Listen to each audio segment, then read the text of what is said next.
So my friends, as I mentioned earlier, we are going to be having a guided meditation today instead of a sermon, and it will be based on the story of the Magi from the Gospel of Matthew. So before we get started, just a little preamble to guide our experience.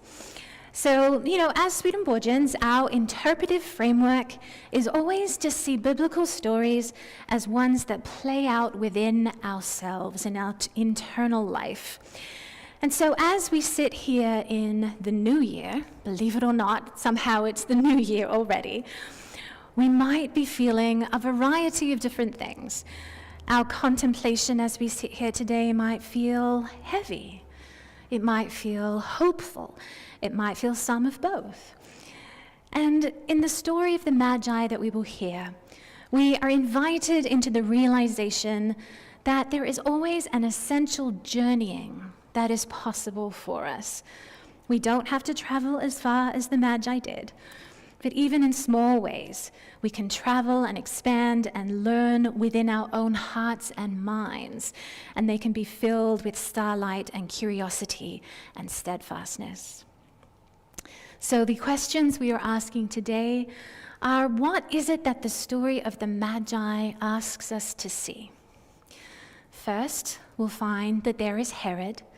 We might need to observe how our own inner Herod is raging. There are the Magi. We might be called to honor the curious parts of ourselves, the parts that want to learn, that are willing to move and travel and grow. There is the star. We might be invited to see where our small points of light are shining and ask, where are they leading us? What insights have been guiding us? And there's the threefold gifts of the Magi. We might be drawn to see the ways that the goodness of God is being given to us every day and to consider how we might pay those gifts forward. And so hopefully these contemplations will help us stay present to whatever our circumstances might be and keep ourselves grounded and in compassion.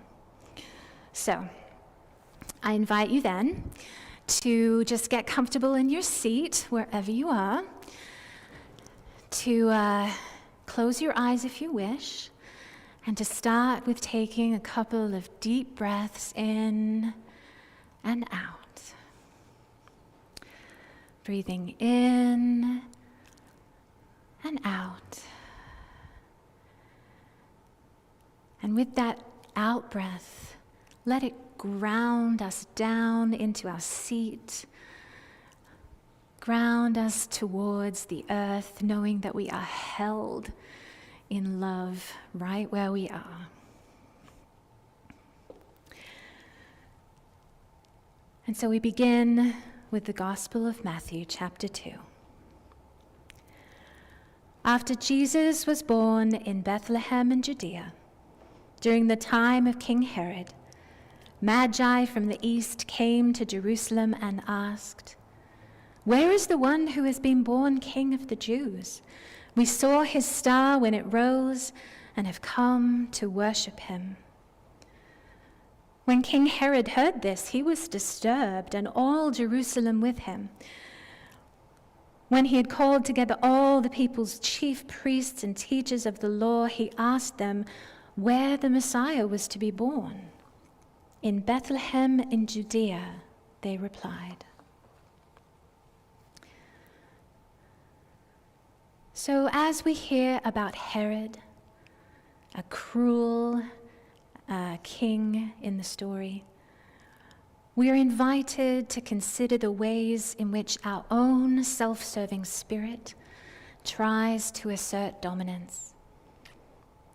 Where might this be showing up for us right now?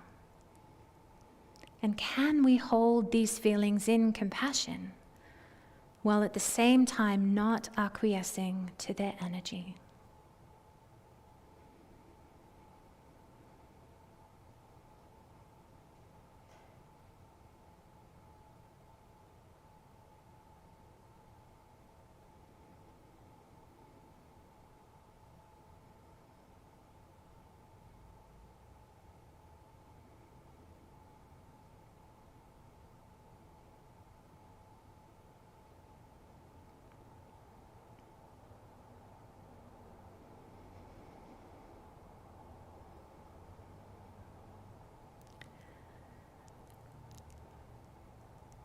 Then Herod called the Magi secretly and found out from them the exact time the star had appeared.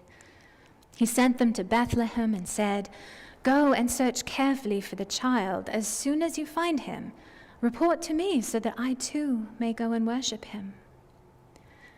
After they had heard the king, the Magi went on their way, and the star they had seen when it rose went ahead of them until it stopped over the place where the child was. When we hear about the star, we are invited to consider the ways in which we are being led by the Spirit. We are invited to consider pieces of insight that have shined bright and helped us along. What are these for you right now? And can these be an anchor for you in this new year?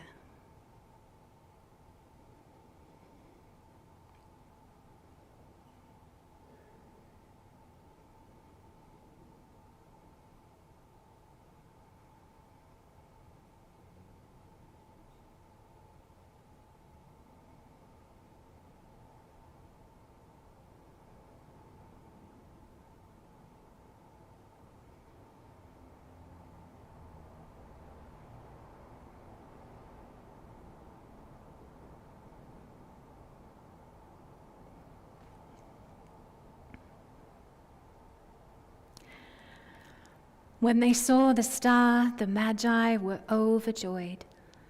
On coming to the house, they saw the child with his mother Mary, and they bowed down and worshipped him. Then they opened their treasures and presented him with gifts of gold, frankincense, and myrrh. And, having been warned in a dream not to go back to Herod, they returned to their country by another way. When we hear about the Magi and their gifts, we are invited to contemplate several things. What symbolic journeys are we willing to take for the Lord this year? What gifts are we being called to offer? And what new ways of being are we being asked to consider?